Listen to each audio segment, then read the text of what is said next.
El Clasico মানেই বাড়তি এক রোমাঞ্চকর উত্তেজনা, কিন্তু গত কয়েক ম্যাচে সেই উত্তেজনা চোখে পড়েনি। তবে গতকালকের ম্যাচে ফিরে এলো যেন সেই পুরনো উত্তাপ।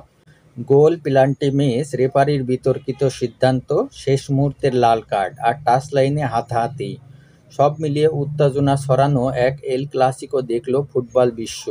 আগের চার ক্লাসিকোর চারটিতেই পরাজিত হবার হতাশা ভুলে নিজেদের মাঠে দুর্দান্ত ফুটবল উপহার দিল রিয়াল মাদ্রিদ। রোববার সান্তিয়াগো বার্নাব্যুতে লা লিগার ম্যাচে বার্সেলোনাকে ২-১ গোলের ব্যবধানে হারিয়ে জয় তুলে নিল জাবি আলোনসোর দল। রিয়ালের জয়ে বড় ভূমিকা রাখেন জুড বেলিংহাম। একদিকে গোল, অন্যদিকে অ্যাসিস্ট, দুটিতেই অবদান ইংলিশ তারকার।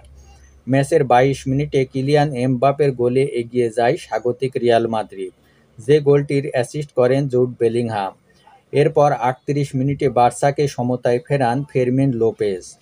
তবে বিরতির আগেই ম্যাচের ৪৩ মিনিটে গোল করে বার্সাকে আবারও পিছিয়ে দেন জুড বেলিংহাম। দ্বিতীয়ার্ধে পেনাল্টি থেকে ব্যবধান বাড়ানোর সুযোগ পেয়েও কাজে লাগাতে পারেননি কিলিয়ান এমবাপ্পে। বাকি সময় দু দলের আর কেউই গোলের দেখা পায়নি। অতিরিক্ত সময়ের শেষ মিনিটে চুয়ামেনিকে ফাউল করে দ্বিতীয় হলুদ কার্ড দেখেন বার্সার স্প্যানিশ মিডফিল্ডার পেদ্রি। কার্ডের ঘটনায় টাচলাইনে হাতাহাতিতে জড়িয়ে পড়ে দুই দলের খেলোয়াড়রা। গত মৌসুমের সব প্রতিযোগিতা মিলে চার ক্লাসিকোর সবকটিতেই হেরেছিল রিয়াল মাদ্রিদ।